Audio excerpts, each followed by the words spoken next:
सीताराम आपको कैंपेन भी किए थे बिहार में, ऐसा लग रहा था कि हो सकता है महागठबंधन की सरकार बनेगी आप लोगों के समर्थन से, ऐसा क्यों नहीं हुआ? अब क्यों नहीं हुआ बोलते कई सारे कारण है इसके लिए। एक ही बात, तो आखिरी मिनट तक तो महागठबंधन हमारे हिसाब से जीत रही थी। आखिरी 2-3 घंटे में काउंटिंग में कुछ बातें हुई जिसको हम उठा रहे हैं इलेक्शन कमीशन के साथ, हम उसको उठाएंगे, हम चाहेंगे ये परस्यू हो मैटर। लेकिन सवाल ये है कि वहाँ पर एक तरफ से महागठबंधन का पूरा फोकस रहा है जनता की रोज़मर्रा समस्याओं के ऊपर, और ये लॉकडाउन जो हुआ, ये महामारी के चलते हुए जो दिक्कतें सामने आई, जो विफलता सरकार की, केंद्र की और राज्य की, उनको जो हल करने में, और ख़ास तौर से बेरोज़गार के सवाल। सबसे बड़ी अच्छी बात, जो दिल बहलाने वाली बात है कि जिस तरीके से नौजवान जुड़ा महागठबंधन के साथ। अब इसके पास एक ही हथियार है भाजपा और सांप्रदायिक ताकतों का, और वो हथियार है सांप्रदायिक ध्रुवीकरण, और वही काम उन्होंने किया। और हर भाषण प्रधानमंत्री जो दिए, वो हर भाषण वो केंद्रित थे राम मंदिर, धारा 370, या मतलब बाकी जज्बात भड़काने वाली बातें, और उसका असर पड़ा। और वो ध्रुवीकरण का जो नकारात्मक कहिए, जो भी मतलब उस तरीके का जो असर जो पड़ा, और इसके साथ साथ बहुत ही बड़े पैमाने पर वो एक कास्ट बेस्ड सोशल इंजीनियरिंग की, और ये दोनों के कॉम्बिनेशन जो है, ये उनको फ़ायदा मिला। और क्या फ़ायदा माने क्या, फ़र्क कितनी है, 10 सीट इधर से उधर हो जाती तो सरकार बदल जाती, और 12% उनका वोट घटा है आपके लोकसभा चुनाव के हिसाब से, 12%। तो अब ये जो है कोई उनके लिए कोई बढ़त नहीं है, ये सवा घिसी पिटी, मतलब वो जीत हासिल कर ली। और ये नीतीश बाबू का भी, जेडीयू का परफॉर्मेंस देखिए, पिछली बार जिस तरीके से महागठबंधन को छोड़कर भाजपा की तरफ चले गया, उसे जो है बहुत बड़ा सेक्शन जनता माफ़ नहीं की उनको। आप बता रहे हैं कि ध्रुवीकरण हुआ और बहुत कम वोटों से इधर उधर हो गया, इसमें कहीं एमआईएम का रोल भी बहुत, अभी लोग एक्सप्लेन कर रहे हैं कि सीमांचल में जिस तरीके से 5 सीटें उन्होंने जीते हैं, 10-12 सीट ऐसे थे जहां पे हो सकता है महागठबंधन के कैंडिडेट इसलिए हार गए क्योंकि एमआईएम ने वोट काटे। क्या ये आपको लगता है ऐसा हुआ है? अगर ऐसा होता है तो क्या बंगाल में भी इसका असर दिखेगा?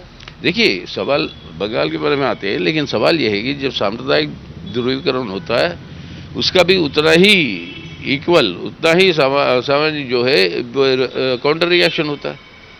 वो नज़र आया सीमांचल प्रांत में, और जहाँ पर उन्होंने यूपी के मुख्यमंत्री को ले गया, प्रधानमंत्री खुद गया है, और वो रीजन ऐसा है, उसकी कॉम्पोजिशन जो जनसंख्या की, वहाँ पे मुसलमान की, माइनॉरिटीज़ की आबादी ज़्यादा है, तो उसके अंदर ये बंटवारा अगर होता है, और उसका पूरा ये हिंदू सांप्रदायिक वोट बैंक का कंसोलिडेशन करते हैं, तो उसका फ़ायदा होता है, वही हुआ वहाँ पे।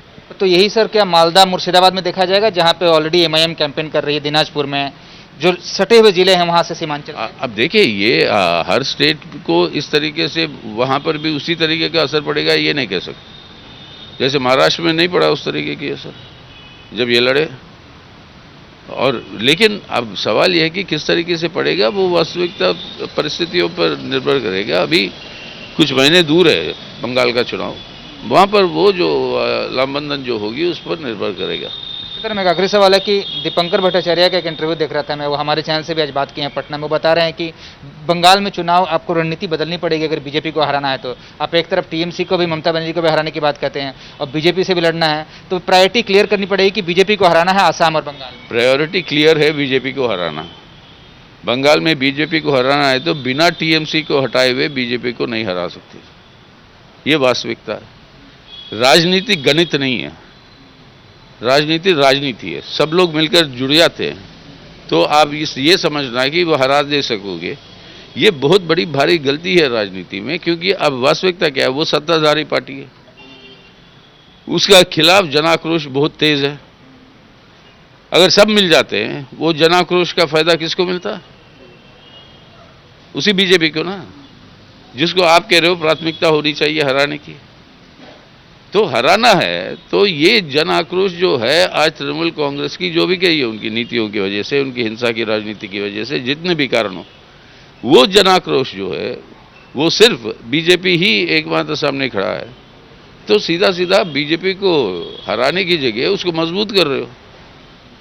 तो इसलिए राजनीति को समझना ना, गणित को नहीं। हाँ, गणित में 2 + 2 4 हो जाते, राजनीति में 2 और 2 रखो तो कभी 22 होते हैं, कभी 0 भी हो जाते हैं, 2 - 2। तो इसलिए गणित और राजनीति से मतलब आपको ठीक समझने की जरूरत है। इसी तरह आखिरी सवाल है कि बिहार में भी ये बात उठी है कि ये जो महागठबंधन और पहले अनाउंस हुआ रहता, कैंडिडेट्स पहले दे दिए गए रहते, नॉमिनेशन पहले हो गया रहता, तो शायद अच्छा रिजल्ट होता। कहीं बंगाल में भी आप लोगों के साथ जो कांग्रेस की बातचीत चल रही है लटकी हुई है, पर जल्दी हो जाए तो लगता है कि और नतीजे अच्छे होंगे, और कब तक हो सकता है वो अलायंस? अब ये निर्भर करेगा वहाँ की स्टेट के इकाइयों के ऊपर। अब क्योंकि केंद्र कमेटी ने तो स्पष्ट कर दी, तो वहाँ के स्टेट की इकाइयों पर यह निर्भर करेगा।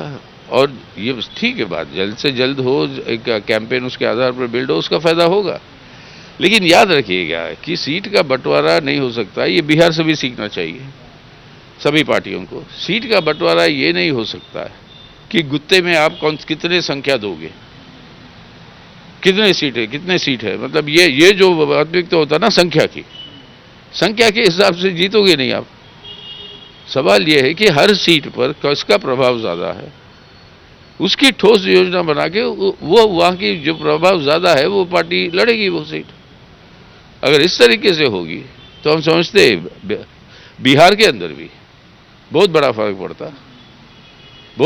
पड़ता। सत्ता होती अब महागठबंधन के हाथ में, तेजस्वी यादव होते मुख्यमंत्री बिहार के। लेकिन अब ये रुझान अपनाने की जरूरत है, ये तरीका। आप लोग भी कुछ सीटों पे, जैसे उजियारपुर जैसा सीट था, और भी कुछ सीटें हैं जहां पे आप अपना उम्मीदवार उतारना चाह रहे थे, बाद में कांग्रेस के पास गई और कांग्रेस वो सीटें हार गई। अब यही तो सवाल है। अगर लेफ्ट को ज़्यादा सीटें मिलती, जो बात हमने पहले ही कहा था, अगर 50 सीट लेफ्ट को मिलता और जिस तरीके की स्ट्राइक रेट है लेफ्ट का, उसके हिसाब से अभी देखो आप, 50 सीट अगर लेफ्ट को मिलता, अब तेजस्वी यादव मुख्यमंत्री होते हैं।